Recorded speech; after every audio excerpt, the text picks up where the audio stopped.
이 내용은 우리 지금 끝난 다음에 링크 올리지 마세요. 왜냐면 나중에 제 유튜브에다가 올려놓고 필요할 때 보면 좋겠다는 생각이 많이 드니까.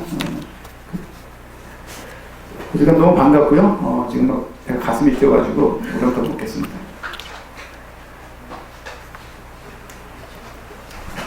오늘 일정을 말씀드릴게요. 오늘 일정은 저는 메시지 할 거 아니에요. 메시지는 조 목사님에게 받으시면 돼요. 저는 이제 설교할 거 아니에요. 뭐 할 거냐면 공부할 거예요. 공부가 사실 말이 안 되는 얘기예요. 왜냐면 성경을 공부한다? 말이 안 되는 얘기예요. 왜냐면 사람이 공부할 수 있는 책이 아니에요.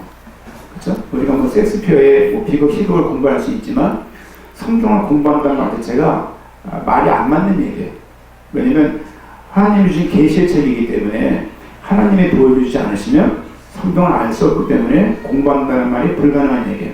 그럼에도 불구하고 이 말을 왜 쓰냐면 계시 이런 말을 하면서 오히려 성경을 읽거나 성경을 깊이 묵상하거나 생각하지 않고 그냥 어느 날 갑자기 뜬금없이 임하는 그 생각들을 그런 차원의 계시를 요구한다는 것은 건강하게 보이지 않아요. 이해가시죠? 성경을 집에서 읽는 게 좋아요.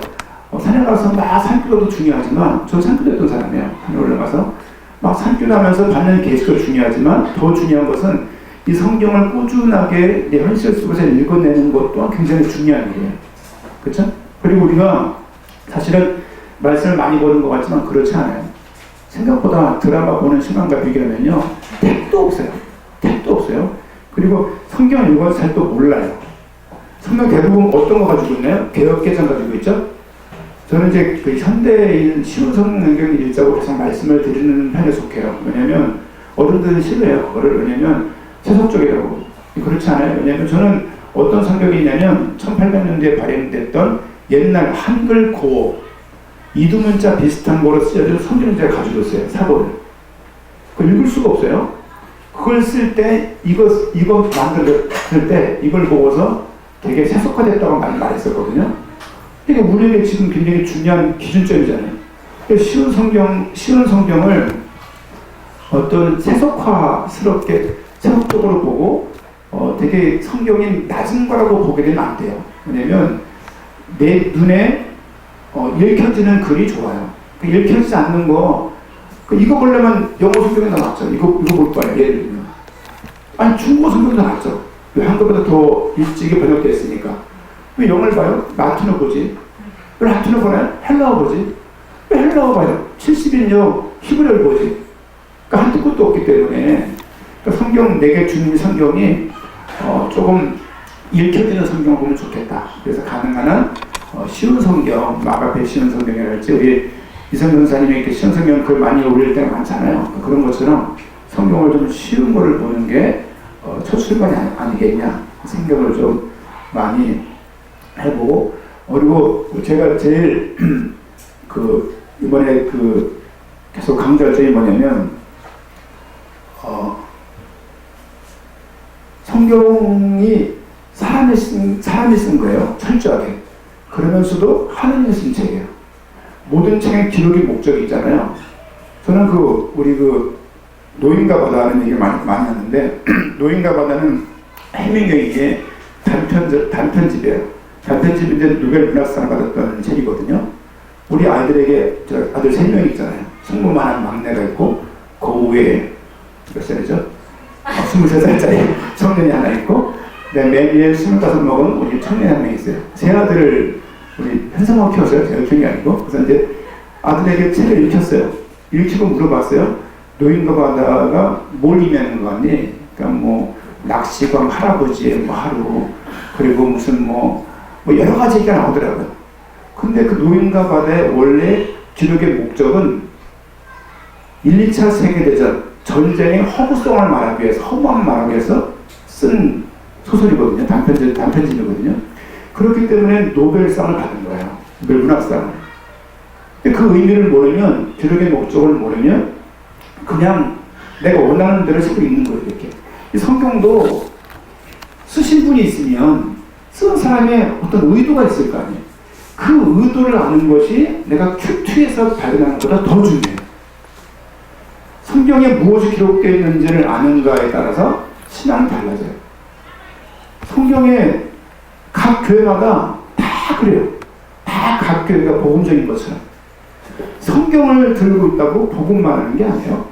성경을 말하는 거지. 예를 들면 모세의 리더십, 충분히 그 주제를 꺼낼 수 있어요. 또 대학에 있었기 때문에 그런 강연을 많이 들어봤어요. 또 다니엘의 지혜, 이런 거 제가 강연하는 거 많이 봤어요. 근데 실제 성경에 다니엘이 모세의 리더십, 다니엘의 지혜를 말하려고 성경을 기록했냐? 그렇지 않다는 얘기죠. 근데 그렇게 보는 경향이 많다는 얘기예요. 흔한 얘기로 치유라는 게 굉장히 필요해요. 여러분 아파보셨나요? 제가 눈 이렇게 그때 이제 눈 수술하더니 머리가 아팠었거든요. 저녁에 가니까 다 무릎 아픈 사람이 얼마나 많은지. 거리에 나갔는데요. 저건 오른쪽 무릎 아프다. 이 사람 무슨 고관절 아픈 거 같아. 이게 보이는 거야. 이해 가시죠? 누가 안 자고 지나가면 수술한다 보다. 이게 보이는 거예요. 차를 아반떼를 보니까요. 전부 아반떼만 보이는 거예요. 카니발을 보니까 딱 카니발만 보이는 거예요. 그런 것처럼 자기가 해당되는 것만 보이게 돼 있어요. 성경도 내가 이 안에 있는 원하는 것만 보게 돼 있어요. 여러분 뷔페집에 가면 제일 먼저 뭘 먹어요? 잔치집인데 반찬이 60가지. 뭐부터 먹나요? 더 다르겠죠? 좀 뭐 먹을까요? 잡채. 잡채를 먹어요. 잡채. 제가 아플 때 촌스러운 얘기인데 항상 잡채 해줘요. 왜? 힘내라고. 근데 힘이 나. 신기한 거죠. 근데요, 무슨 말이냐면 내가 항상 먹던 것, 좋아하는 걸 먼저 가게 돼 있는 거야. 성경도 그래요. 성경도 내 가정생활이 어려워. 그런 상황, 그런 각도로 성경 봐요. 자녀가 말 안 들어. 그렇게 보여요. 그것도 은혜예요. 그리고 예를 들면 삶이 너무 고는 거예요. 그러면 그런 각도로 말씀이 보여요. 저놈을 죽이고 싶어. 그런 분노에 맞는 말씀이, 분노를 죽이는 말씀이 또 은혜가 되기도 해요. 그런 것처럼 내 상태에 따라서 성경이 보여줬다 안 보여줬다 하게 되면 신앙은 안 자라요. 그걸 뭐냐면 큐티라고 말하는데, 큐티 아시죠? 보통 교회가 다 큐티예요. 나쁘다고 말하는 게 아니에요. 되게 좋아요. 좋은데 그것이 궁극적으로는 성경의 기록의 목적을 아는 쪽으로 안 나가면 결과적으로 내가 원하는 걸로 성경을 보게 되는 거예요. 전사님 말씀도 나중에 안 들어요. 목사님 말씀은 안 들어도 말할 것도 없고 그냥 자기 주관대로 믿으며 사는 거예요. 그렇게 하다가 내 주관에 맞는 교회가 딱 보이는 거예요. 그 교회 가는 거예요. 그 교회 갔는데 어느 날 그 교회도 안주하는 모습이 또 보이는 거예요. 또 나오는 거예요. 평생 이렇게 하다가 교회를 떠도는 사람들이 너무 많아요. 그 아세요? 가나안 정도? 가나안 거꾸로 해보세요. 안 나가. 그러면서도 어떤 분들은 안 나가. 그러면서 계속 목사님 이거 틀렸습니다. 이거 왜 그러시게. 그런 가나안 성도가 또 교회 많아요. 계속 뒤집어 놓고 계속 그냥. 그리고 인정 욕구. 서론이니까 사람이 생존에 필요한 욕구가 세 가지예요. 여러분 한번 생각해 보세요. 나한테 뭐가 없는가? 처음이 뭐냐면 이런 걸 제가 좋아한다고요. 이런 거. 뭐냐면 인정 욕구예요. 애정 욕구. 엄마가 무작정 사랑해주지 않으면 아이들은 병들어요. 그리고 아이들에게 컨트롤하지 않고 무조건 사랑을 퍼부어도 애들이 병들어요. 그렇죠? 애정 욕구. 또 뭐가 있냐면 인정 욕구가 있어요. 우리 영식이 머리 작어 이런 거 있잖아요. 또 몰랐는데 안경 벗으니까 눈들이 크다는 거예요. 처음 들어봤어요. 제 눈이 클까요? 얼굴이 클까요? 얼굴이 크니까 비율 좀 크겠죠 이렇게. 보면서 야 눈이 컸구나. 17살에 안경 썼으니까 그쵸? 38년 동안 썼으니까 이거를 얼마나 그래요.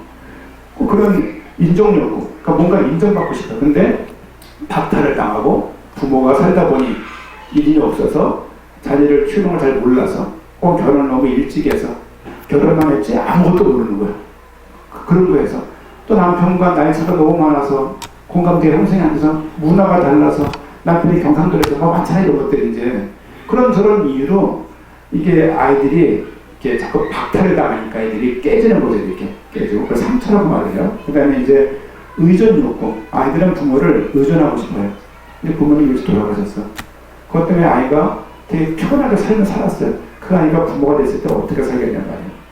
이런 부분들, 애정, 인정, 의존, 이것이 사람이 살아가는데 가장 중요한 3대 요소예요. 이것 때문에 모든 문제가 발생돼요. 그런 사람이 있죠? 이 공동체에 딱 들어오면 모임이 이렇게 혜진이가 오면 우리 교회 청년들이 붕붕 떠요. 이렇게 혜진이가 오면 또 청년이 오면 그때 분위기가 싸해지는 그런 사람이 있어요. 그 오면은 플러스가 되는 사람이 있는 거 아니요? 또 사람은 계속 냉기를 흘러내면서 뭔가 어둡게 하는 그런 친구들이 있어요. 좋다 나쁘다 이전에 성장 과정에 문제 있는 거거든요. 물론 붕붕 뜬다고 좋은 거냐? 그것도 정신없어요. 정신없지만 그렇다 하더라도 뭔가가 분위기를 띄우는 그런 좀 긍정적인 사람이 있는가 하면 자꾸 뭔가 무너뜨리고 깨트리고 사랑받고 싶으면 인정받고 싶으면 나 칭찬해줄 사람 말하면 되는데 그걸 자꾸 이렇게 막 투정하면서 뭔가 이렇게 나쁘게 부정적으로 하는 사람들이 있어요. 어른이 돼도 어른 됐지만 아이인 거예요. 그래서 그걸 성인 아이 이런 말도 하잖아요. 어른 됐는데 아이 같은 거예요. 물론 모든 남자가 아이 같잖아요. 부인 앞에서는. 저도 뭐 아이 같거든요. 근데 중요한 거는 그런 게 아니라 나이에 맞게 나이값을 못하는 거예요. 책임감도 없고 가정에 대해 성실하지도 않고 자꾸 이 사람처럼 보면서 눈웃음을 띄우고 쓸데없이 뭐 그런 거. 그리고 경제적으로 가정에 책임지지도 않고 아이를 안 낳고 돌보지도 않고 이런 부분이 한두 번 있는 게 아니잖아요. 근데 그 남편과 아내가 손 붙잡고 상담소 갈 수 있나요? 대부분 안 가요. 갈 수도 없고. 그건 쉬쉬하다가 깨지는 건데요. 어쨌든 뭐 그런 것이라서 그런 거에 전체 그런 거에 의해서 성경을 개인에 맞게 성경을 볼 수가 있다. 상처를 많으면 상처를 출하는 식으로 그거 중요하다고 봐요. 중요하다고 봐지만 그걸 한 발자국 더 나가야 되는 거죠, 사실. 그렇죠? 그리고 뭐 내가 너무 어둡고 늘 외로워. 곧 가을인데 이번 내일이 입추예요. 아시나요? 바람이 휙 불면요 가슴에 뭐가 훅 들어오는 게 뭔가가 이렇게 막 굴만 봐도 눈물이 나고 그럴 때가 있죠? 그러면서 그 상태에서 성경을 보거든. 성경이 보이냔 말이에요. 자기가 너무 우리의 자신에 맞게 성경을 볼 수 있기 때문에 오늘 좀 여태까지 한 얘기 다 잘라버릴 거예요. 나중에. 그래서 우리 기록 목적에 대해서 무슨 기록 목적이냐면 성경의 기록 목적에 대해서 좀 말씀을 드리면 좋겠다 생각이 좀 들었습니다. 우리 성경 몇 군데 보겠습니다. 우리 요한복음 20장입니다.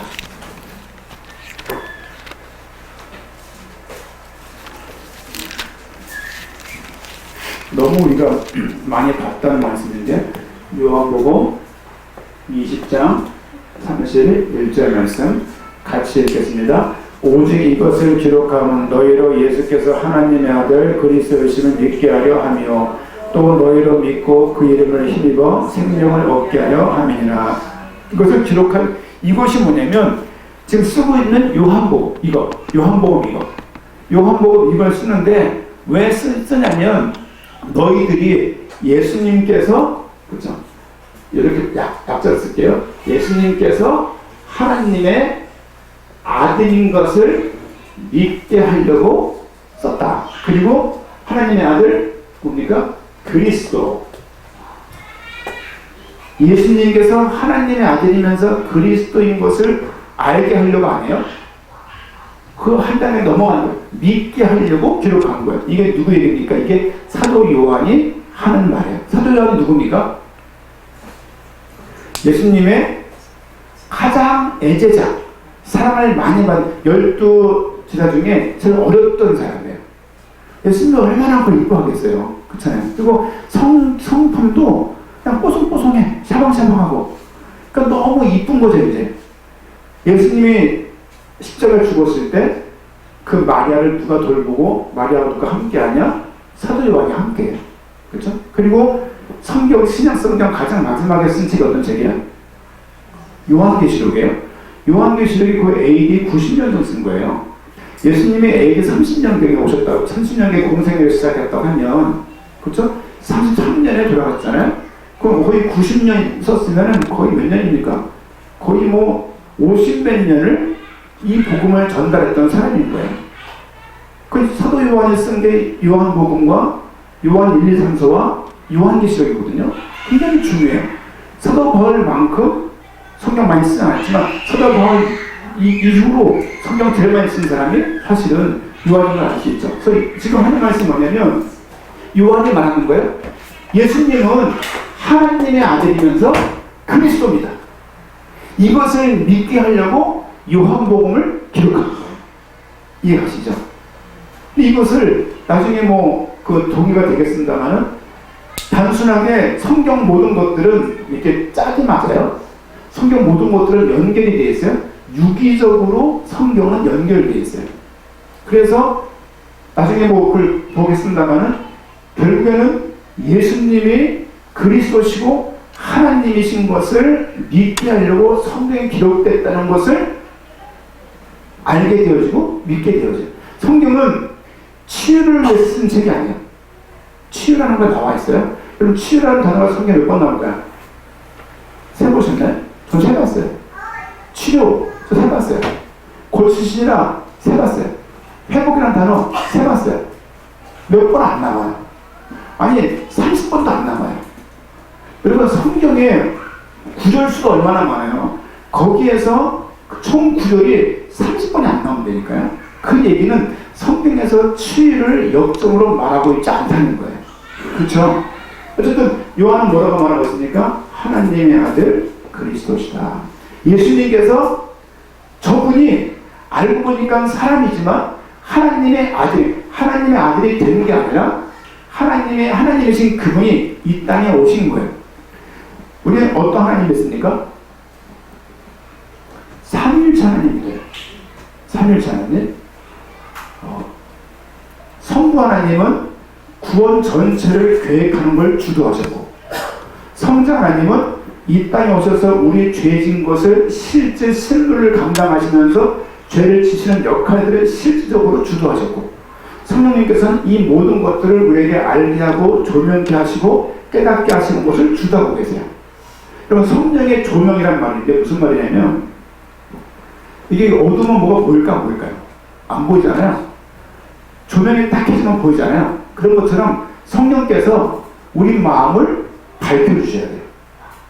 우리 마음에 조명을 켜셔야 성령께서 우리에게 역사하셔야 우리에게 이 말씀들이 깨달아지기 시작하고 이 말씀 원리의 그 목적대로 보여지기 시작해요.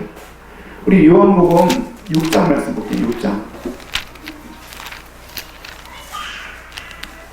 7장이요. 7장.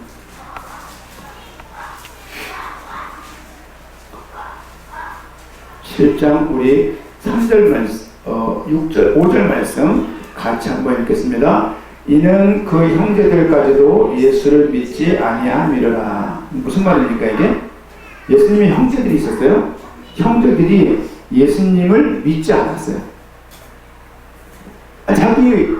예를 들면 예수님이 몇째일까요? 형제 중에서. 뭐 생각을 해요? 첫째지. 결혼하기 전에 났으니까 첫째 아니에요. 그 앞에 누가 또 있으면 그 사람이 그리스도예요, 지금요. 첫째 예수님이 왜냐면 결혼하기 전에 성령이 이렇게 됐으니까 예수님의 동생들이 예수님을 믿지 않았어요. 뭐로 믿지 않았냐? 예수님을 그리스도로 믿지 않았어요. 왜 형인 것을 모르겠어요?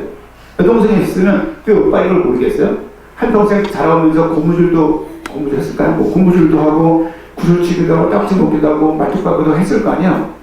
낙타도 같이 몰고 했을 거 아니야?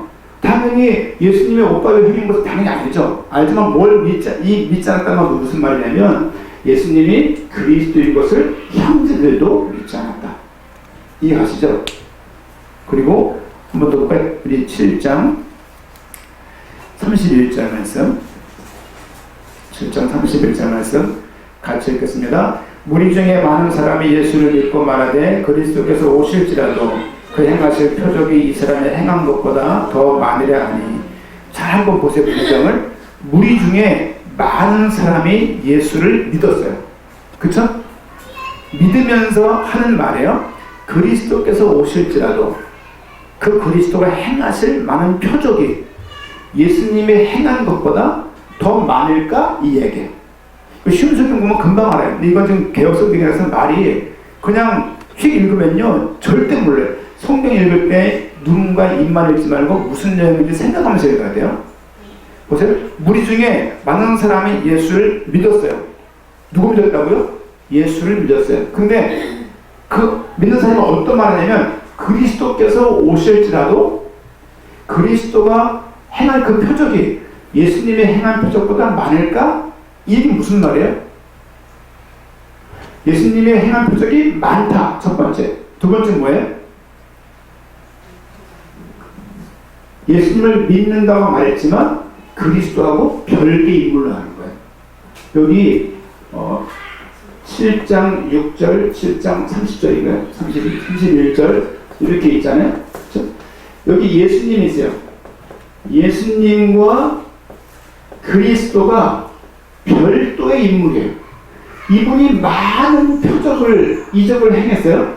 근데 이 표적을 이 사람이 와도 예수님만큼 많이 할 수 있을까? 이 얘기는 예수님과 그리스도가 별개의 인물이 있는 거예요. 무슨 얘기입니까? 예수님이 그리스도인 것을 안 믿고 있었다. 믿지 못했다. 요한복음은요, 중요한 표적이 7개가 나와요. 뭐 가나 혼인잔치 표적부터 시작해서 많은 표적이 나오는데 그 모든 표적들이 의미하는 바가 뭐냐? 사람들이 예수님을 그리스도로 안 믿는다예요. 요한복음에서 안 믿는 마지막 사건이 어떤 사건일까요? 요한복음에서 베드로의 사건이에요. 3년만 동안 팔짱 끼고 다녔던, 밥을 같이 먹으면서 김치 나눠 먹던, 뭐 김치를 먹는다면 뭔지 모르겠는데 나눠 먹던 그 베드로가 예수님을 배반한 사건이 요한복음 마지막 사건이에요. 그리고 21장에서는 예수님이 베드로에게 찾아가는 사건으로 끝이 나요.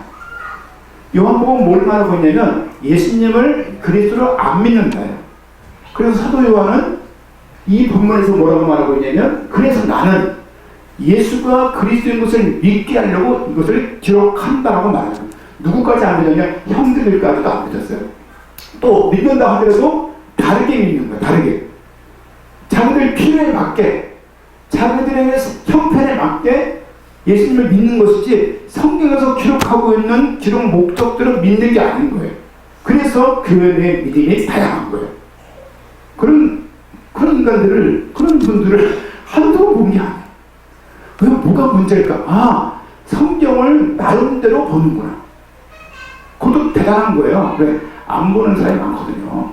생각 없는 사람이 많아요. 근데 성경을 보는데 무엇이 기록되는지 모르고 있고 본다 하더라도 본인이 원하는 대로 성경을 보고 있는 거예요. 어느 정도까지는 필요해요.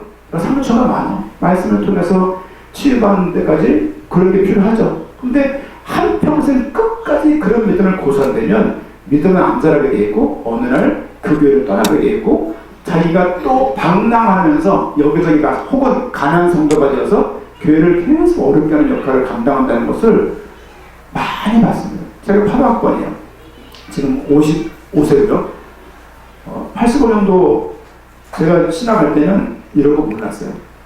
몰랐고 그냥 산에 가서 삼각산 올라가서 기도하고 나무 붙잡고 장마철일 때 비닐 쓰고 올라가서 번쩍하면 남산이 내다보여요. 남산 건너편에 청와대에 있는 게 삼각산이거든요. 서울시를 내다보면서 이 저주의 땅을 회복해달라고 기도한 때가 20살짜리가 뭐 한다고 그랬던 적이 있었거든요. 근데 그때는 친구보다 믿음이 좋아 보였지만 제 안에는 복음이 없었어요. 그렇죠? 복음 없이 신앙생활 할 수 있습니까? 없어요. 그걸 보고 종교생활을 그래요. 까딱하면 말씀을 점괘로 보고 이런 거 있잖아요. 하나님 말씀 주세요. 이런 신앙 좋지 않습니다. 좋지 않아요? 왜냐면 성경은 어저께 내가 알던 삼촌이 쓴 게 아니에요. 이미 쓰여진 지가 오래됐어요. 그거를 이해하려면 그 다음 사회적인 배경이랄지 좀 문화적인 배경이랄지 정치적인 상황이랄지 이런 것들이 조금 이렇게 알고 보지 않으면 내 형편에 맞게 이해할 수가 있어요. 예레미야서를 보게 되면요, 예레미야 굉장히 긴 책인데요, 전범에 뭐라고 나왔냐면 결혼하지 말라 그래요. 어느 목사님이 성경을 읽다가 뒤에 다 못 읽고 그것만 읽은 거예요. 아 그래, 여러분 결혼하지 마요. 주를 위해서 삽시다. 아멘. 그랬단 말이에요. 좀 읽다 보니까 뒤에 결혼하는 말이 나와요. 왜 그러냐면 결혼하지 말라 그랬을 때는 곧 나라가 망하는 거야. 야, 결혼해서 어떡하려고 그래. 나라가 망할 건데. 그래서 하지 말라 했던 거야. 근데 이미 포로가 돼서 잡혀갔어요. 뭐라고 말합니까? 돌아갈 건데 70년 걸려. 그러니까 너 결혼해. 땅 사가지고 네가 좀 텃밭을 갖고 네 새끼를 결혼시키고 새끼의 새끼를 결혼시켜. 이런 말이 나와요. 그러니까 상황에 따라서 말씀이 바뀐 거예요. 근데 이거를 지금 있는 입장에서 막 그냥 그렇게 말을 하고서 그렇게 메시지를 줘버리면 그 메시지가 아닌 거예요. 이런 면에서 성경을 조금 그냥 내가 편한 대로 이해하기 시작하면 성경은 우리한테 하나님의 계절식으로 잘 잡을 수가 없어요. 이해하시죠? 형제들도 믿지 않았다. 그리고 실제 믿는다고 해도 그를 그리스도로 믿지 않았다. 하지만 성경의 기록의 목적은 예수님이 그리스도인 것을 믿게 하려고 기록이 되었다. 한 구절 더 볼게요. 우리 누가복음 24장입니다. 누가복음 이렇게 설명하는 것을 조금 추천하시는 분들이 계세요. 성향적으로 안 맞으니까 아우 알았어요. 대충 요약만 하세요. 이런 분이 계세요. 저는 그렇게 못해요. 저는 꼼꼼히 설명한다. 그래서 조목사님 어디서 그렇게 들으시고요. 저는 이렇게 꼼꼼히 보시면서 보면서 그렇다고 해서 조목사님이 꼼꼼하지 않냐? 그 말은 안 해요. 목사님 드릴 말씀 하는데 조목사님 오셔가지고 무슨 디스하세요. 이러는 또 분들이 계세요. 괜히 갈라놓지 마세요. 사이 좋으니까. 네. 우리 24장 25절 말씀. 지금 어떤 장면이냐면요, 엠마오 제자들이 예수님 죽은 걸 보고 실망해서 돌아가는 거예요. 우리가 예수님 믿다가 실망할 때가 많잖아요. 교회가 이래 가면서, 아니면 목사님이 너무 경제에 돈을 밝힌다랄지, 너무 어떤 맨날 틈만 나는 걸 또 목사님 예를 들면 줄 수도 있죠. 근데 그렇다 할지, 아니면 목사님 늘 정치에 관심이 너무너무 많아. 정치에 관심이 필요해요. 근데 너무 교회가 선동하거나 그런 위치에 있는 것은 저는 개인적으로 반대해요. 조 목사님도 반대하지만, 왜냐면 정치인, 저 대학생 때 대모했던 사람이에요. 사실은요. 근데 민중신학, 해방신학 하시니까 문익환 목사님 막 백견 이런 분들 다 아시는 분이 그랬던데 복음에 들어오니까 그런 분들도 필요하지만 저는 아니다 생각이 들어서 이 길을 가고 있습니다만, 어쨌든 만약 25절 한번 봅시다. 이랬을 때 미련하고 선지자들이 말한 모든 것을 마음에 더디 믿는 자들이에요. 지금 예수님이 엠마오 두 제자에게 말하는 거예요. 어떤 말 합니까? 그리스도가. 지금 죽은 사람은 누가 죽은 거예요? 그저께 예수님이 죽은 거예요. 예수님이 하신 말씀이에요. 26절, 그리스도가 이런 고난을 받고 자기 영광에 들어갈 것이 아니냐. 이미 그 예수님이 그리스도인 것을 본인 스스로가 말을 하는 거예요. 엠마오는 죽어서 실망해서 고향으로 돌아가고 있는데, 예수님은 지금 그 죽은 그 사람이 다른 설명 없이 그가 그리스도가 아니라고 전제하고 말을 하는 거예요. 본인만 하는 거예요, 지금 예수님께서. 그렇죠? 27절, 이에 모세와 모든 선지자의 글로 시작하여 모든 성경에 쓴 바 자기에 관한 것을 자세히 설명하십니다. 자, 모세가 쓴 글이 뭘까요? 모세오경. 모세오경이 뭡니까? 창세기, 출애굽기, 레위기, 민수기, 신명기. 우리 아들이 명언 남겼어요, 글을. 아시죠? 아빠, 모세오경 알아냈어요. 뭔데? 창세기, 출애굽기, 내신기, 신수기? 이러더라고요. 빵 터져갖고 내신기는 뭐냐? 그 내곡이지? 아빠 모세오경이 6권 아니에요? 그러더라고요. 뭐? 우리 장남 얘기입니다. 25세고요. 지금 조리사입니다. 빵 터져갖고 갈 길이 멀다. 내신이 신수기가 어디에 있나요? 저 처음 들어봤어요. 레벨이 신경이 섞여갖고 이게 저 지금 그런 아들이 저한테 있고요. 모세가 쓴 글은 창출 레벨신 모세오경, 그렇죠? 그러니까 그다음에 선지자가 쓴 글은 뭘까요? 서의 글들은 이사야부터 시작해서 말라기까지 17권이에요. 사실은 사무엘도 선지자에 따져보면, 그래서 우리는 이 성경을 보고 있잖아요. 유대인들은 이런 구약을 똑같이 보고 있어요. 권수는 달라요. 유대인들은 24권 보고 있어요. 우리는 39권 보고 있어요. 39권을 그 사람들은 합해서 사무엘상하, 열왕기상하 이런 거 한 권이에요. 그러니까 똑같은 걸 보고 있지만 권수는 다르다. 근데 그들의 말에 의하면 예언서, 네비임 그러는데요. 네비임이라는 예언서는 굉장히 많아요. 왜? 사무엘상하도 사실은 선지자가 쓴 거예요. 누가? 사무엘이. 선지자면서 그는 사사면서 그는 제사장이었거든요. 그러니까 이런 걸 보게 되면 선지자가 쓴 글이 많은 거예요. 예수님은 지금 모세가 쓴 글을 알고 있고 선지자가 쓴 글을 이미 알고 있었다. 이미 예수님이 낳기 전 300년 전에 구약 성경이 71년 그래서 성경이 이미 확정이 됐어요.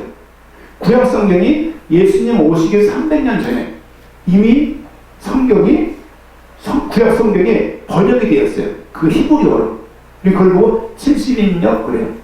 아람어로 번역되는데, 그러니까 그 당시 뭐냐면 히브리인들이 나라가 망하니까 흩어져 있잖아요.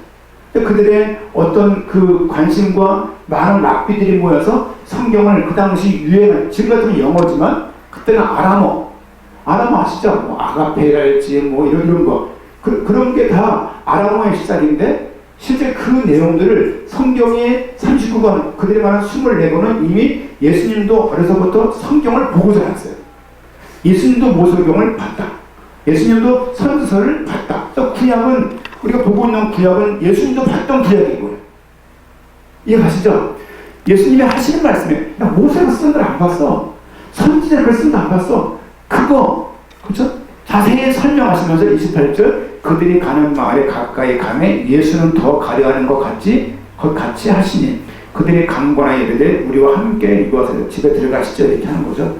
때가 저물어가고 날이 이미 기울었나이다 하니 이에 그들과 함께 유하로 들어가시니라. 한 7시 8시 됐겠죠. 그들과 함께 음식 잡수실 때 떡을 가지사 축사하시고 떡을 그들에게 주시니 그들의 눈이 밝아져 그인 줄 알아보니. 그들이 깨달은 게, 그들이 알아낸 게 아니에요.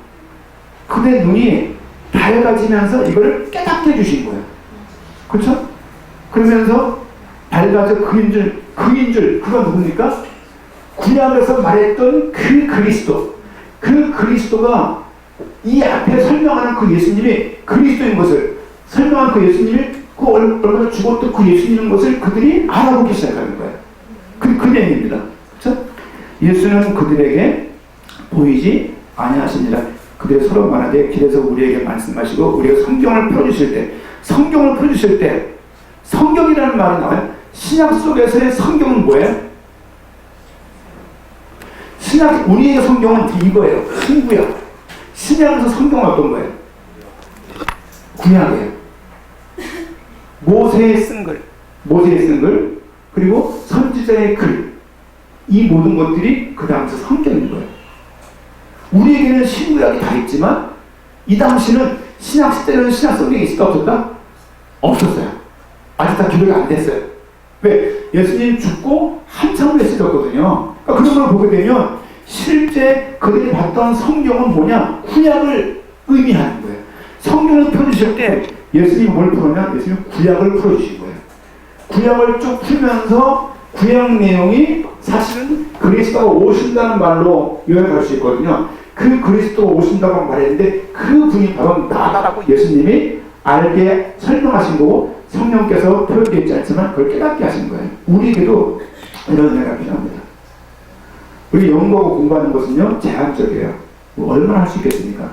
그런데 하나님께서 다 깨닫게 하실 때 성경을 보면서 많은 것들이 막 떠오르고 연결되어지고 하나님 말씀이 맞구나라고 막 그렇게 인정이 되어질 때 믿음이 잘하는 거예요. 자, 우리 좀 더 넘어가서 44절이요. 사두사들 또 다른 구절인데요.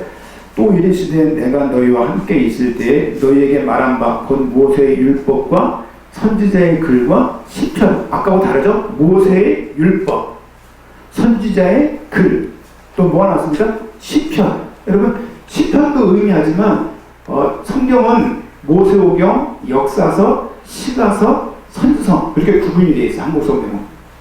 물론 유대인 성경은 모세오경, 예언서, 성문서 이렇게 되어 있어요. 한국은 4개 구분, 유대인들은 3개 구분 되어 있어요. 거기서 보게 되면 시편을 의미하기도 하지만 시가서가 뭐냐? 욥기, 시편, 잠언, 전도, 아가서가 다 시가서예요. 그렇죠? 시가서. 그래서 보면은 곧 모세의 율법과 선지자의 글과 시편에서 나를 가르쳐 기록된 모든 것이 이루어져야 하리라 한 말이 이것이다.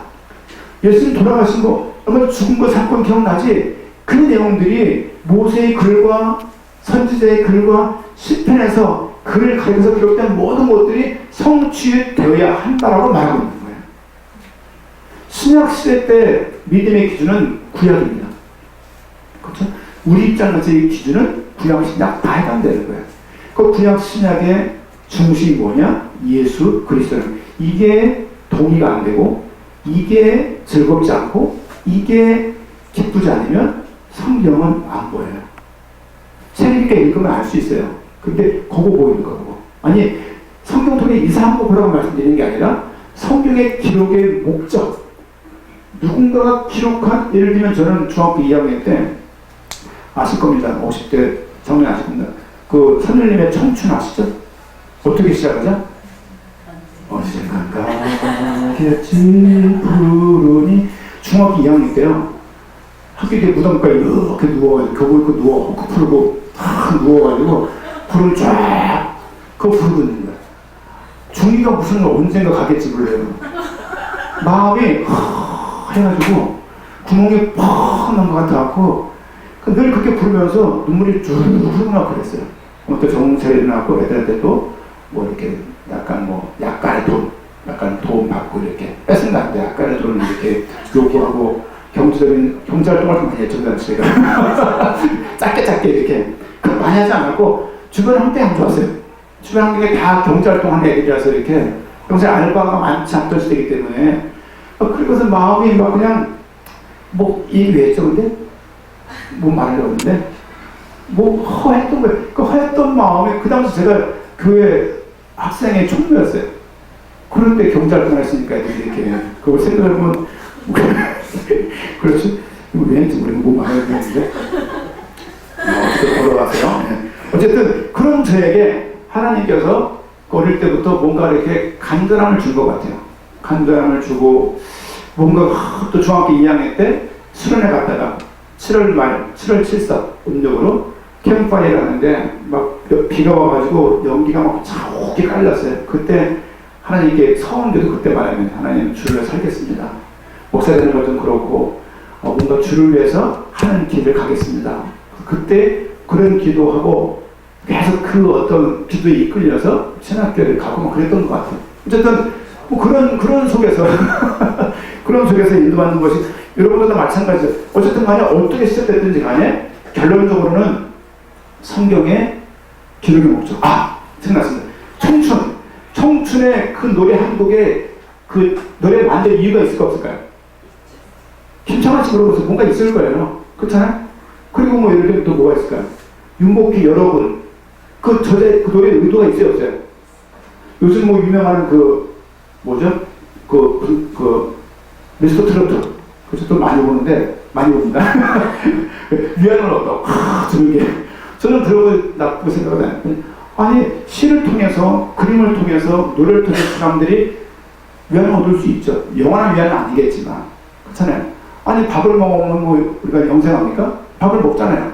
왜? 힘이 되니까. 모든 일반 정적으로 주신 문화, 역사, 무슨 전시회 다 이런 것들이 저는 그렇게 사단적인 게 있지만 그렇게 보는 거는 제가 좋아하는 생각입니다. 어쨌든 간에 문화도 하나님 허락하신 거예요. 왜? 아프면 어디 가요? 왜 병원 갑니까? 그 인술인데? 인본주의인데? 그러니까 어떤 분은 자신도 모르게 하고 어떤 거는 무조건 이렇게 배척하는 것은 좋은 오후의 말씀을 드리겠지만 사탕 그럴 필요는 없어요. 왜냐하면 우리가 받은 신분이 얼마나 큰지를 안다면, 그러니까 모든 노래가 만든 의도가 있고, 모든 드라마에 만든 의도가 있고, 모든 연극과 뮤지컬에 만든 의도가 있잖아요. 그런 것처럼 모든 책도 쓴 목적이 있다. 그런 것처럼 성경도 비록 목적이 있다는 것을 항상 염두에 두세요. 이게 보이지 않으면 성경을 내가 필요한 대로 본다고요. 이해 가시죠? 야, 너 성경 많이 읽어. 성경 지혜의 근본이야. 들은 거 있었고 본인이 읽는 말이에요. 그런 식의 이제 왕성 막 시키고 본인이 읽는 말이에요. 그러니까 그런 식으로 뭔가 나한테 비춰보는 게 아니라 계속 어떤 생활의 어떤 방편으로, 저는 명심보감 강의를 여러 번 들었어요. 그리고 대학 중형 논어 많이 들었어요. 대학에 있을 때 그 국문과 교수들이 강연할 때 제가 운영하는 프로그램이 그런 거였어요. 그걸 들으면 아이들에게 마일리지를 줘서 아이들에게 일정한 교양 점수 주는 거였거든요. 제가 많이 들었어요. 명심보감이요, 조선시대 때 유치원들이 배우는 내용들이에요. 내용이 얼마나 어려운지요. 나갈 때는 부모님이 꼭 인사를 하고 돌아오면 꼭 부모님에게 아뢰어라, 이런 내용들. 그런 내용들이요 다 나와 있어요. 그런데 실제 그런 내용과 비교해도 성경이 뭐 그 비슷한 내용들이 많이 나와 있어요. 그러니까 명심보감 비슷한 것으로도 밖에 안 볼 수도 있습니다, 이게. 하지만 성경은 사람들이 썼지만 하나님이 그들을 계시해서 그들이 쓰게 하셨다. 이 부분에 대한 동의. 그리고 성경은 사람이 썼습니다. 100%. 근데 하나님께서 그들에게 계시하셔서 그들의 인성과 언어 체계와 수준과 모든 걸 다 동원해서 성경을 쓰게 하신 거예요. 하나님이 저거 아버지가 방에 들어가신다, 이렇게 쓰게 한 게 아니에요. 받아쓰게 한 게 아니에요. 받아쓰기 이걸 하려면, 창세기 하려면 인생 다 할 거예요. 하나님께서 그에게 계시하시고 계시의 정신을 주어서 그가 쓰는 글 가운데 하나님의 그 그리스도 목적적인 성경을, 그 글들을 쓰도록 그렇게 인도하시고 보호하시고 이끄신 거예요. 이 부분에 대한 믿음이 없으면 성경 이걸 못 읽습니다. 왜? 요즘 50살 넘은 사람, 아니 40 넘은 사람, 아니 30살, 아니 20살 넘은 사람이 이걸 믿겠습니까? 요즘 시대가 어떤 시대인데 이걸 믿겠냐는 말이에요. 근데요, 하나님께서 그에게 마음의 눈을 밝혀주셔야 믿을 수 있는 거예요. 그런데 더 역점을 두고 믿음 전하는 교회가 복음 가득한 교회입니다. 교회를 보세요. 뭐가 가득하다고요? 복음 가득한 교회예요. 은혜 가득한 교회 봤어요? 우리 교회는 넘치는 교회 있어요. 그치? 넘치는 교회. 뭐가 넘치는지 모르겠는데 복음 가득한 교회 전국에 딱 2개가 있어요. 우리가 먼저 했고 저기 성북 쪽에 하나 이렇게 뭐 웃음치라는 교회인데 복음 가득한 교회가 하나 있더라고요. 어쨌든 여러분, 우리 인생 속에서 이 복음이 계속 들려지지 않으면 신앙이 잘할 수가 없다. 기억하시고, 좀 읽었던 내용처럼 46절, 45절, 이에 그들의 마음을 열어 성경을 깨닫게 하시고, 계속 하나님께서 뭔가 열고 깨닫게 하시는 거죠. 또 이르시되 이같이 그리스도가 고난을 받고 제3일에 죽은 자 가운데서 살아날 것과 또 그의 이름을 죄의 사함을 받게 하는 회개가 예루살렘에서 시작하여 모든 족속에 전파될 것이 기록되었으니 너희는 이 모든 일에 증인이라 하면서, 우리 한때 전도하는 거 중요해요. 중요한데 막 전도하는 것을 교회 정책적으로, 프로그램적으로, 교회 방향적으로 그 컨셉을 잡고 있는 교회가 되게 많습니다. 또 교회 하나를 전도 안 하면 큰 죄 가운데 빠진 것처럼. 그럴까요? 이게 되는 부분들이지. 물론 교회가 총동원이랄지 시간을 정해두고 으쌰으쌰하는 거 좋다고 생각해요. 전 거기 전문가거든. 그런데 과연 그렇게 해서 교회가 계속 갈 수가 있을까? 그렇죠? 그 개인이 복음에 더 깨달아지고 자기 믿는 것이 무엇인지 의미가 알아지고 이게 밝아지고 그게 넘칠 때 자연스럽게 되는 부분이 더 크지 않을까 생각들을 많이 해봅니다. 우리 로마서 1장 보겠습니다. 로마서 1장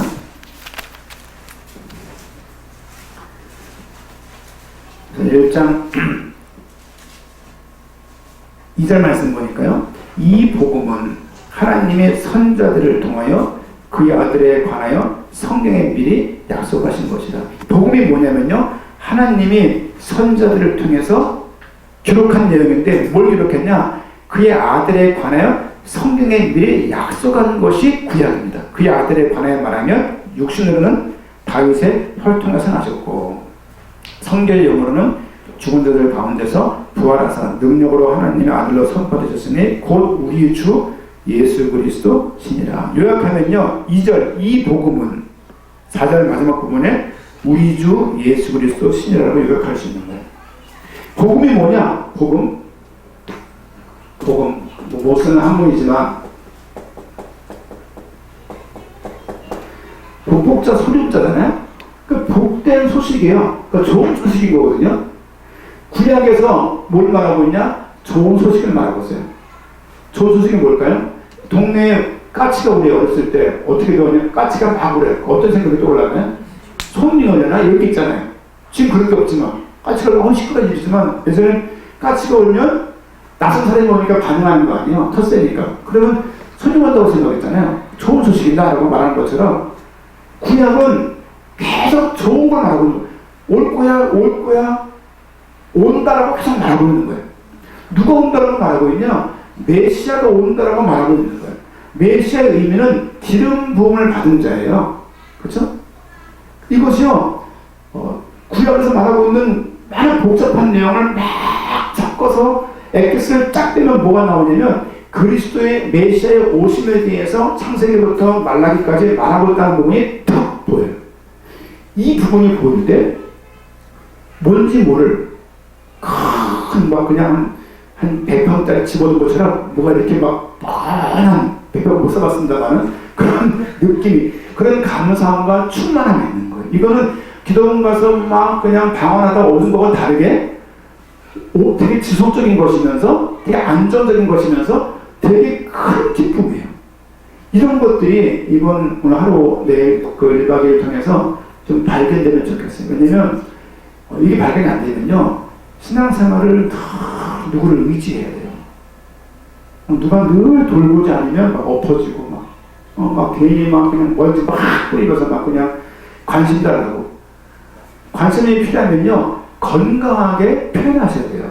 선생님, 권사님, 장로님 참여하시죠. 얘기하면서 자기 얘기 좀 하고 이렇게 해야지. 막 해가지고 막 때도 전화해가지고 막 그냥 막 퍼고 쌓고 그러면요 미쳐요. 그런 분들이 많아요. 여기서 성도가 많으니까 그런 문제가 없겠지만 광명도 없습니다. 광명도 여기 있어요. 사람 자리가 다 비슷하기 때문에 어쨌든 구약은 복음을 말하고 있다. 신약에서는 뭐라고 말하고 있냐? 신약에서는 예수님이 그리스도 맞네. 어떤 말 나오냐면 복음과 예수 그리스도를 전파한 이런 말이 있어요. 복음은 뭐고 예수 그리스도는 뭐야? 구약에서는 예수라는 걸 모르잖아요. 구약에는 메시아가 오신다, 이게 좋은 소식이에요. 북이스라엘의 11명의 왕, 남유다의 20명의 왕들이 결국엔 다 악했어요. 나라가 망했어요. 그들 모두마다 기름 부음을 받은 자들이에요. 그들이 백성들한테 뭐가 이런 거, 여러분 좋은 대통령 바라고 있지 않아요? 좋은 대통령, 그렇죠? 아 진짜 나라를 좀 되게 좀 부강할 대통령 안 나와? 이런 거 있잖아요. 그런 것처럼 아니 진짜 좀 기름 부음 받고 멀쩡한 참왕이 좀 안 나와? 이 믿음이 구약시대 때 계속 생기는 거예요. 이게 메시아에 대한 대망세상으로 발전하는 거예요. 계시가 점진적으로 확산되는 거거든요. 신약시대 때는 예수가 그리스도라고 말하면서 우리 결론적으로 이걸 하는 통으로 말할 때 복음은 예수 그리스도 이렇게 말하는 거예요. 지금 로마서를 보게 되면 바울이 말하고 있는 내용들이 이 로마서도요 어마어마해요. 어마어마. 지금 우리 그 광명 교육자들한테는 그 로마서를 앞으로 목사할 거면 다 읽을 뿐만 아니라 뭐 어떻게 해라 우리 다 이렇게 권면을 드렸어요. 이거 읽지 않으면 목사 못된다 이렇게 협박당하고 막 그러는데 그만큼 중요해요. 구약에는 이사야, 신약에는 로마서. 얼마나 그리스도 목적적인지, 얼마나 그리스도 목적적인 것은 우리 구원을 위한 거거든요. 성경은요 우리 구원을 위해서 적은 책이에요. 우리 구원은 예수가 그리스도라는 그 부분이 믿음에 들어갈 때 받는 구원이잖아요. 어쨌든 이런 부분들 오늘 지금 뭘 봤냐면요, 이런 부분들. 그리고 로마서 1장 4절 말씀 보면서 이렇게 1번, 2번, 3번을 봤는데요. 지금 뭘 말씀을 드렸냐면 계속 성경을 조금만 봤지만 계속 초점이 뭐냐면 그리스도예요. 예수가 그리스도인 것을 믿게 하려고 성경은 기록되었다. 또 누가복음 보니까 모세의 글, 선지자의 글, 실편으로 사실은 예수 나를 위해서 기록한 것이다. 사실은 구약은 메시아가 오신다는 좋은 소식으로 기록되어 있는 거거든요. 그 메시아가 온다는 그 메시아가 예수님 나다. 예수님이 메시아로 변화한 게 아니에요. 메시아가 이 땅에 예수로 오신 거예요. 그렇게 말하는 교회가 있어요. 저 깜짝 놀랐는데, 예전에 어떤 사람이 연결을 해서 잠깐 연락했던 교회인데, 예수님이 어느 날 그리스도화가 된 거예요. 그러니까 시다르타가 부처가 된 것처럼 어느 날 변화한 거예요. 아니에요? 하느님이시 그분이 인간 몸을 통해서 태어나신 거예요. 같은 것 같은데 달라요. 이게 하나님이신 그분이 메시아가 이 땅에 오셨는데 이 땅에서 갖고 있는 이름이 예수인 거예요. 그래서 예수 그리스도라는 말은 각각 고유명사예요. 근데 그리스도라는 얘기는 지름분 받은 자잖아요. 최영신 목사라고 말하는 것은 직분상이잖아요. 예수님께서 그리스도의 일을 하셨다. 그래서 오해 말씀드리겠습니다만은 지름분 받은 자로 구약세 때 왕, 선지자, 제사장 이렇게 있잖아요. 그런 분도 보게 되면요, 얼마나 성경들이 짝이 맞고 표현들이 다 얽혀설게 연결되는지 몰라요. 소름 끼칠 정도예요. 그게 뭐냐? 안 읽어서 그래요. 왜 안 읽냐? 재미없으니까요. 왜 재미없냐? 믿음이 없으니까. 다 연결되어 있어, 이게요. 믿음이 좋은 성경 아닙니까? 그럴 수가 없어요. 어느 구석에는 뭔가가 크게 구멍난 부분이 반드시 있을 겁니다. 중요한 것은 성경 읽자 말자 더 중요한 거 뭐냐면, 성경이 기록한 목적이 뭐냐? 예수가 그리스도인 것을 믿게 하려고 기록이 되었다. 몇 군데 잠깐 볼게요. 몇 가지. 우리 신약성경부터 쭉 볼게요. 신약성경 마태복음 1장 1절.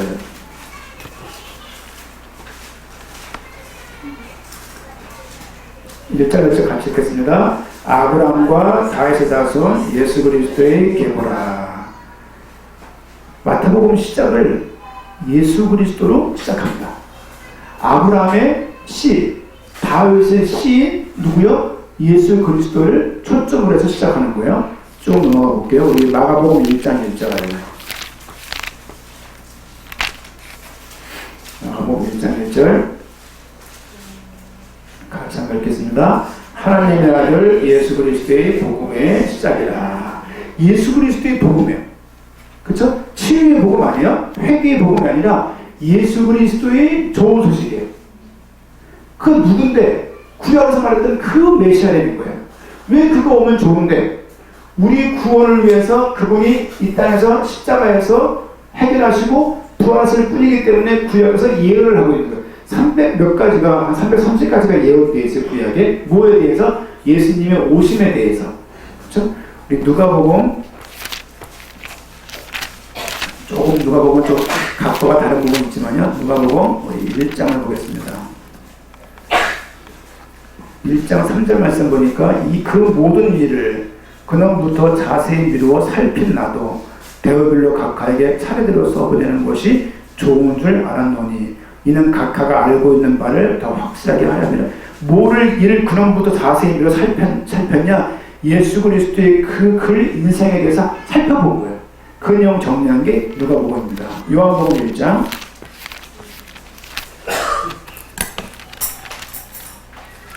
요한복음 1장 보니까 같이 한번 읽겠습니다. 태초에 말씀이 계시니라 이 말씀은 하나님과 함께 계셨으니 그 말씀은 곧 하나님이시니라.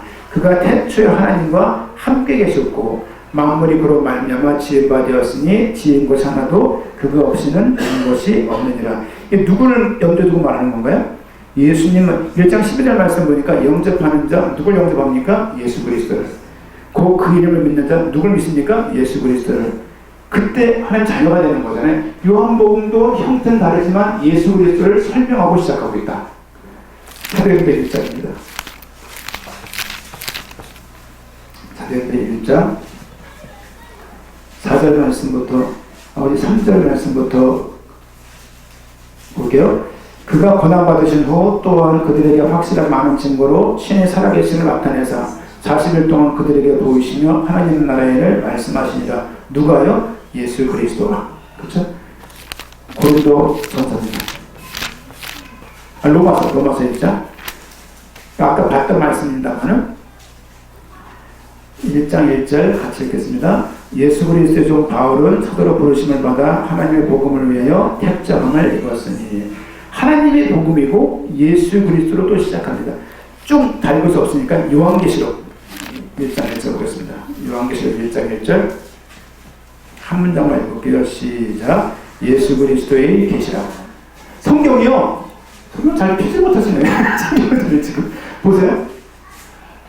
성경이 신약 성경을 다 읽어보면요, 다 뭐의 중심이냐면 그리스도 중심이에요. 그리스도. 특별히 예수 그리스도로 서도가 된 나 바울은 이런 표현도 많고요. 예수 그리스도의 계시다, 예수 그리스도의 시작 이런 표현도 많은 거였죠. 이런 표현들이 그냥 있는 게 아니고요. 성경에요, 예수 그리스도는 얘기가 524구절 나와요. 여러분 사랑이라는 단어 찾아보세요. 몇 번 나오나? 치유 찾아보세요. 뭐 행복, 성공 많잖아요. 여러분 524구절 나온 단어가 거의 없어요. 하나님이라는 단어 많이 나와요. 그런데 기독교 핵심 단어, 우리가 원하는 거, 치유, 행복, 성공 뭐 이런 거 있잖아요. 그런 단어 개수 한번 세보세요. 여러분 사랑하는 연인끼리 편지할 때, 카톡 할 때 어떤 단어가 제일 많이 나올까요? 사랑하는 단어 많이 나오죠. 그렇잖아요. 왜? 사랑하니까. 여러분 이 구절 수가 많이 나오는데 이 자체가 굉장히 큰 정보예요. 왜냐면 그 내용에서 여러분 출판회의 한 게 아니야. 마태, 마가, 누가, 요한이 모여서 제가 출판부에 있었거든요. 3년 반 동안. 출판회의가 항상 있어요. 생길 때는. 근데 그들이 모여가지고 모세하고 마태가 출판회의 한 게 아니에요. 여호수아하고 베드로가 만나서 출판회의 한 게 아니에요.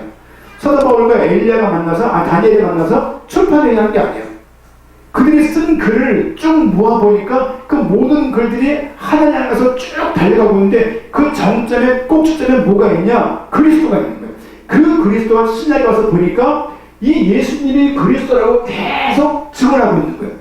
이 구절이 524구절 나온다고요. 굉장히 많은 단어예요.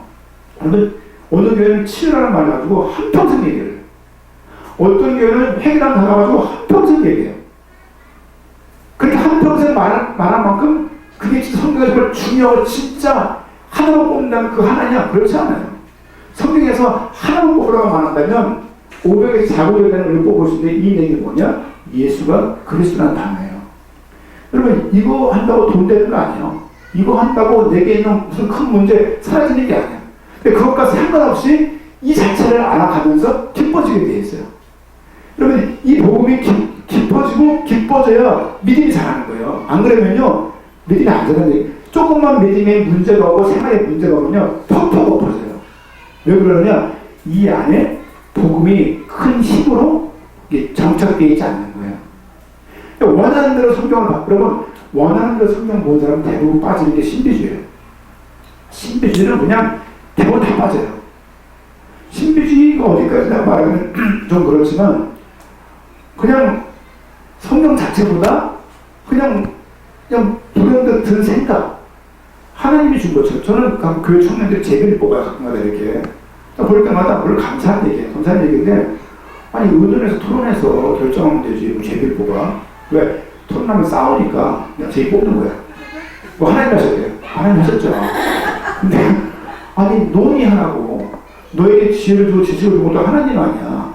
그거 안 써먹고 서로가 자극하고 건들까봐 그냥 마음 편하게 제비 뽑는 거예요. 저는 그런 거 별로 잘 안 맞아요. 왜냐면 아니 서로 토의해서 내 의견이 선택 안 했다고 날 무시한 거란 거예요. 무시했다고 생각하는 인간들이 있는 거예요.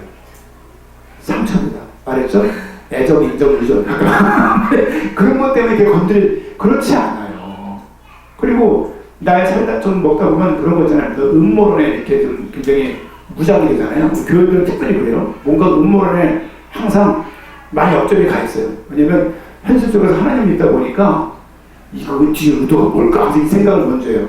건강하지 않아요? 모든 사람들이 그런 인간들이 있긴 있어요. 이렇게 의도해서 이렇게 그렇다 하더라도 그냥 그 못 살아요. 그거 어떻게 살겠습니까? 저 말에 저희가 뭘까? 아니 설교하면요 카톡으로 보내주세요. 목사님 제 얘기한 거죠? 아니요. 여러분 목회자 설교 준비하는데 그렇게 많은 걸 생각하고 할 수가 없어요. 물론 형편을 많이 알다 보면 겹치는 말이 있겠죠. 근데 그 사람의 그냥 가서 말씀을 이 공적인 예배 시간에 그렇게 말씀을 하겠냔 말이에요. 그런 목회자가 어디 있어요? 그렇지 않거든요. 목사님 날 까셨다고. 아니 당신은 왜 까야 내가?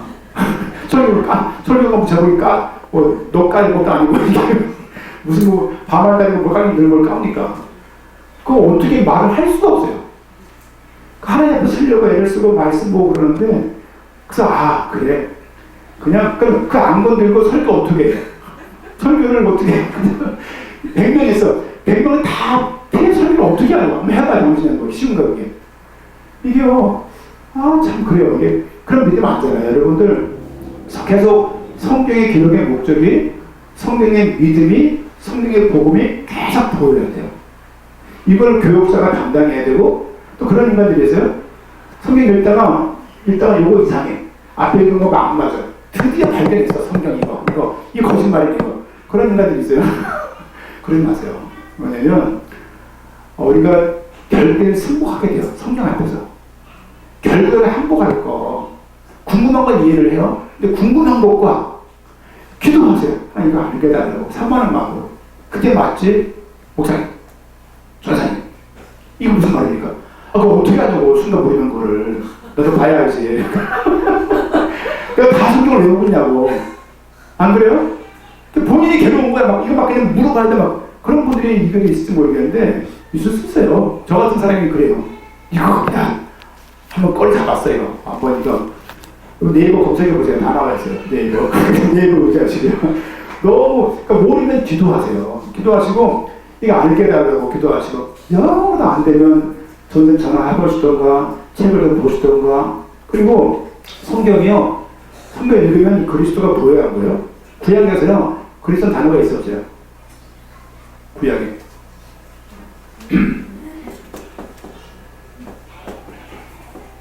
이거거든요. 크리스토스.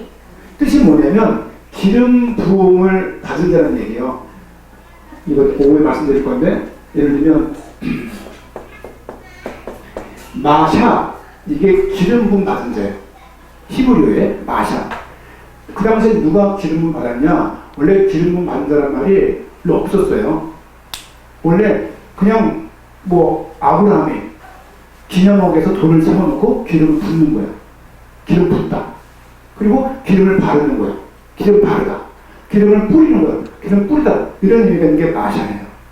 그래서 뭐 야곱이 돌기둥을 세우고 여기서 나온 말이에요. 그러면서 레위기에서 제사장 제도를 세우면서 그들이 기름 부음 받고 임명이 되어져요. 제사장들이. 기름 부음 받았으니까 기름 부음 받은 자예요. 그리고 왕들이 사무엘이 세워지면서 사무엘이 기름을 부어요. 기름 부음 받은 자가 공식적으로 나오기 시작해요.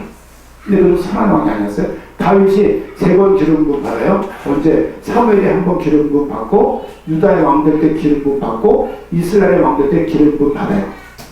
유일하게 기름 부음을 몇 번 반복했던 사람이 다윗이에요. 기름 부은다는 말이 임명했다, 선택했다, 지명했다라는 의미로 발전되기 시작해요. 그러면서 그에게 어떤 성별했다, 구별했다는 말로 의미가 강화가 돼요. 그리고 그들에게는 뭔가가 위임이 돼요. 제사장의 기름을 받고 백성들한테 가르칠 수 있고 제사를 할 수 있는 역할을 직무가 생겨요. 직무가 이렇게 있잖아요. 장로의 직무가 있고 권사의 직무가 있는 것처럼 그렇게 되는 거죠. 그러면서 기름 부음 받은 사람들이 등장하기 시작해요. 제일 많은 게 왕이에요. 북이스라엘 19부터 시드기야까지 아니 호세아까지 전부 다 기름 부음 받았던 사람들 다 했어요. 남유다 루오부터 시작해서 시드기야까지 20명의 왕들이 정말 기름 부음 받은 사람들이에요. 기름 부음 받은 사람들이 역사서에 등장하기 시작해요. 그러면서 그리스도 메시아 메시아거든요. 메시아. 이게 이 마샤라는 말이 메시아라는 말로 발전이 되어져요. 그 말이 생기잖아요. 이렇게요. 그런 것처럼 메시아라는 구약에는 기름 부음 받았다 그런 말이 많아요. 근데 그리스도는 가능합니다. 그리스도는 신약에 나왔을 때 오는 단어예요. 메시아라는 말을 안 하고 있는데 그러니까 뜻이 백범 김구 백범이 뭐예요? 흰 호랑이잖아요. 백범 그렇잖아요. 흰백자로 그러니까 그런 것처럼 근데 신약에는 이 메시아라는 말이 그리스도라는 말로 이렇게 썼지만요. 그리스토스 이렇게 되는데 이렇게 말로 이게 히브리어가 이게 헬라어인데요. 이렇게 바뀌는 거예요. 크리스토스, 크라이스트, 크리스찬, 크리스마스 다 연결된 거잖아요. 이것들이요. 실제 기도 이게 기독인데요. 이게 뭐냐 한문으로 그리스도예요. 우리 기독교잖아요. 우리 그리스도예요. 중국어로 지도 그래요. 예수 지도 그래요. 예수 그리스도거든요. 이 부분들이 이 말과 그리스도란 말, 그렇죠? 이 뜻이 뭐냐면 기름 부음 받은 자라는 얘기예요. 구약에는 기름 부음 받은 자가 나와요. 기름 부음 받고 왕이 세워지니라. 사실 요약하면 그게 기름 부음 받은 자거든요. 근데 그들 모두가 다 악하고 뭔가가 결격 사이가 있고 뭔가가 다 부족한 거예요. 그러니까 그들에게는 참 기름 부음 받은 자가 오기를 기다릴 수밖에 없는 거예요. 근데 그는 당연히 왕 같은 역할을 해야 될 것이고 그는 당연히 제사장과 선지자과 같은 역할을 해야 된다고 생각을 하는 거예요. 이 땅에 메시아가 오셨는데 예수님이 그 구약에서 말했던 그 메시아라는 얘기예요. 그분은 당연히 구약시대에 말했던 것처럼 선지자, 제사장, 왕 같은 역할을 감당해야만 하는 거예요. 이거를 이렇게 하지 않고 예수 그리스도, 선지자, 제사장, 왕 이렇게 의미되면 이 개념 얘기예요. 의미는 하나도 안 들어가고 개념만 들어가는 거예요. 그리고 아침에 일어나서 수단 막 꺾으면 정말 좋은 일만 있네? 그러면 좋겠어요. 어떤 걸 제가 봤냐면 예전에 태영아 무슨 분 갔을 때 현상호가 말해준 거예요. 또 그 대학 그쪽 있고요. 예를 듣는데 애가 어린애가 막 떠들어요. 그 엄마가 애 머리를 그냥 팍 때리는 거예요. 그리스다! 이러는 거죠. 이게 뭐예요 이게? 대박 화영아 지금 예배 주니까 조용히 하자. 이게 맞는 말이지. 그게 복음이지. 머리를 그 어린애를 그 듣고 줘가지고 엄마가 팍 그리스도 그러면 애가 그리스도 이렇게 하겠습니까? 애는 그리스도 때문에 우는 거예요. 그렇죠? 그러니까 이런 식의 신앙생활이 과연 건강할까? 우리 복음 가득한 교회는요, 당대 세계복음화는 교회입니다. 당대 세계복음화는 극단적인 사람들이 못 사는 게 아니에요. 좀 보세요. 얼마나 정상적인지. 이런 말들이 조 목사님에게 방해가 되면 저는 못합니다. 그렇잖아요. 이런 말을 함께 한 것도 아니고. 그렇잖아요. 목사님이 항상 좌회전, 항상 우회전하는 타입이고, 목사님 항상 위로 올라오면서 내려가는 타입이고, 목사님이 60을 지면 제가 40을 취하고, 목사님이 20을 지면 제가 80을 취해요. 그래서 아무런 문제도 없어요. 물론 대화도 없어요. 만날 수도 없어요.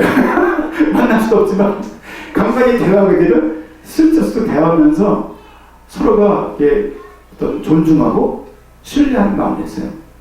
참 감사한 거죠. 요즘 시대에 자기 배부르지 않고 순수하게 복음을 위해 사는 목회자가 많냐? 슬픈 일이 별로 없습니다. 교회가 대화되는지 모르겠지만 모든 교회가 성경 기록 목적 하나에도 충실하지 못한 경우는 너무너무 이 얘기는요. 우리가 잘났다고 말하는 거 아니에요. 저는 엊그저께 새벽에 말씀드렸지만 우리 교회가 너희보다 좋은 교회라고 말하는 것은 틀렸다고 생각해요. 물론 중심이 자부심 있는 건 좋아요. 근데 근본적으로 네 교회는 다 썩은 교회고 우리 교회만 살아있는 교회고 교회의 이것의 보편성 이게 무슨 말이냐면 교회는 다 같은 거예요. 그리스도의 몸이에요. 그리스도가 교회가 어떤 게 더 낮고 높고 어떤 게 더 낮고 강남의 교회는 우수한 교회고 저기 무슨 뭐 마라도 어디에 있는 작은 교회는 안 그런 게 그렇게 할 수 없어요. 교회라는 측면에서 다 똑같은 거예요. 물론 목회자가 성경을 들고 성경의 복음 얘기하고 하는 부분들은 안타까운 일이지만 그럼에도 불구하고 우리가 복음이 있다는 핑계로 여러 가지 아무것도 모르는 할머니를 해서 혹은 소신자당에서 막 비난을 하면서 복음도 모르는 거라고 말하는 것은 요나가 말했던 태도와 똑같은 거예요. 우리 인생 속에서 복음을 알면 그렇게 할 수가 없어요. 왜냐면 하나님이 인도하시는 것, 우리의 의의를 드러내서 우리 교회는 막 의로운 교회고 모든 교회는 그런 안타까움이 있는 건 사실이에요. 사실이지만 하나님 측면에서 봐야 될 일들을 우리가 함부로 입을 열어서 그거 받았네 못 받았네라는 말한다는 것은 조심해야 될 일이고 사실은 좀 관리해야 될 말들입니다. 남편이 아무리 불신자 같아도 막 새끼라고 그러거든요. 그럼 어떤 남편이 좋아요? 프라이팬 때리지. 여러분 시간이 필요하시잖아요. 아니 그 남편 본인이 택한 거 아니에요. 이제 와서 무슨 그런 말 하면 어떻게 해요? 두고 기도해야지. 기도해야 돼요. 왜? 어떻게 할 거예요? 몇 살 하고 그걸 어떻게 할 거예요? 밤자가 수면에 갈 거예요. 어떻게 할 수 없기 때문에. 기도하면서 본인이 더 주앞에 나가는 것이 맞다는 생각이 많이 들고요. 오늘 첫 시간에 성경 교육의 목적에 대해서 성경 구절을 제목을 가지고 말씀드렸습니다만은 오후에도 좀 이런 부분들을 말씀을 좀 드리기 원하고요. 그래요? 그래요? 그럼 지우고 이렇게 좀 정리를 합니다. 그리고 5분 쉬었다가 그러면 나머지 한 30분 더 하고 반복하겠습니다. 이제